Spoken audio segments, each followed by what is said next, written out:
Assalamualaikum warahmatullahi wabarakatuh. Bersama saya Riatul Ulfa. Di sini saya akan sedikit menjelaskan tentang implementasi strategi. Apa itu implementasi strategi? Implementasi strategi merupakan penugasan atau penugasan kembali kepada para pemimpin perusahaan, baik pada tingkat corporate maupun tingkat unit bisnis untuk mengkomunikasikan dan mengimplementasikan strategi bersama-sama karyawan. Implementasi strategi melibatkan pengembangan bijak fungsional, struktur organisasi, iklim yang mendukung strategi, dan membantu tercapainya tujuan organisasi. Proses implementasi memerlukan komunikasi yang efektif dan negosiasi di antara semua penyusunan strategi atau manajemen puncak yang berhubungan. Peran penyusunan strategi dalam implementasi. Penyusunan strategi meliputi manajer puncak corporate, manajer puncak unit bisnis, perencanaan corporate, dewan komisaris, dan konsultan. Peranan para penyusun strategi dalam implementasi strategi meliputi implementasi kepemimpinan, implementasi kebijaksanaan, dan implementasi organisasional. Implementasi kepemimpinan. Implementasi kepemimpinan para penyusun strategi memiliki banyak karakteristik, tetapi beberapa karakteristik yang penting perlu dipertimbangkan adalah pendidikan dan kemampuan, pengalaman, personalitas, dan temperamen. Beberapa posisi penyusunan strategi memerlukan tingkat pendidikan dan kemampuan tertentu. Misalnya, beberapa perusahaan sangat dipengaruhi oleh teknologi pendidikan, dan kecakapan sangat bermanfaat untuk menguasai dan mengembangkan teknologi untuk kemajuan perusahaan. Pengalaman juga faktor penting untuk keberhasilan implementasi kepemimpinan. Personalia juga merupakan karakteristik yang menjamin atau menghambat implementasi strategi. Implementasi kebijakan fungsional. Kebijaksanaan adalah pedoman pelaksanaan tindakan-tindakan tertentu.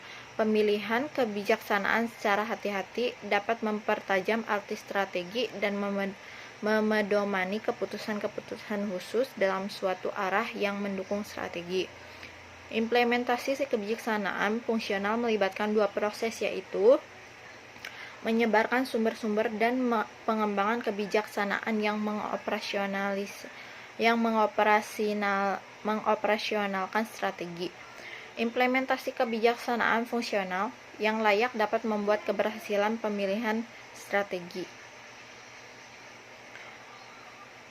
Selanjutnya, yaitu kebijaksanaan adalah kumpulan keputusan yang menentukan secara teliti tentang bagaimana strategi yang dipilih akan dilaksanakan, jadi merupakan pedoman pelaksanaan tindakan atau kegiatan tertentu.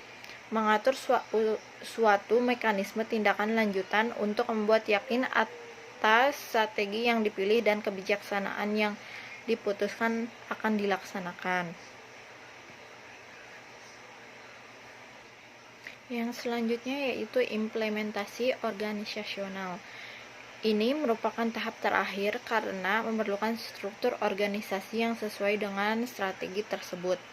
Organisasi adalah pembagian pekerjaan di antara kelompok atau individu dan meyakinkan bahwa subbagian-subbagian dihubungkan bersama untuk menjamin mereka akan bekerja bersama secara efektif. Struktur organisasi telah banyak berubah. Organisasi pada perusahaan bertambah karyawan sehingga timbul struktur organisasi fungsional. Jika perusahaan memperluas berbagai bidang bisnis, maka struktur organisasi mengarah pada organisasi divisional. Pada dasarnya, struktur organisasi dapat dikelompokkan menjadi 4 macam, yaitu organisasi primitif, organisasi fungsional, organisasi divisional, organisasi metrik. Yang pertama yaitu organisasi primitif. Umumnya digunakan oleh perusahaan kecil, tidak mempunyai berbagai macam kegiatan, dan hanya memiliki karyawan relatif sedikit sehingga langsung mengawasi karyawannya. Organisasi fungsional. Di dalam organisasi fungsional, sedikit manajer bertanggung jawab terhadap salah satu dari berbagai fungsi yang ada di dalam perusahaan, di mana semua fungsi-fungsi tersebut secara kolektif dilibatkan dalam pencapaian tujuan perusahaan dalam implementasi strategi. Organisasi divisional.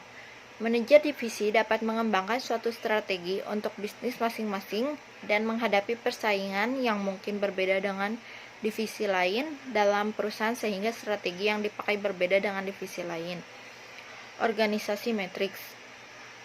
Organisasi matriks terdapat salah satu dasar fungsi struktur organisasi yang bertanggung jawab terhadap fungsi-fungsi kegiatan dan dasar organisasi lainnya bertanggung jawab atas proyek-proyeknya.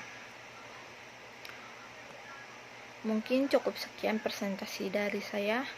Mohon maaf bila ada kata-kata yang kurang berkenan. Wabillahi taufiq wal hidayah. Wassalamualaikum warahmatullahi wabarakatuh.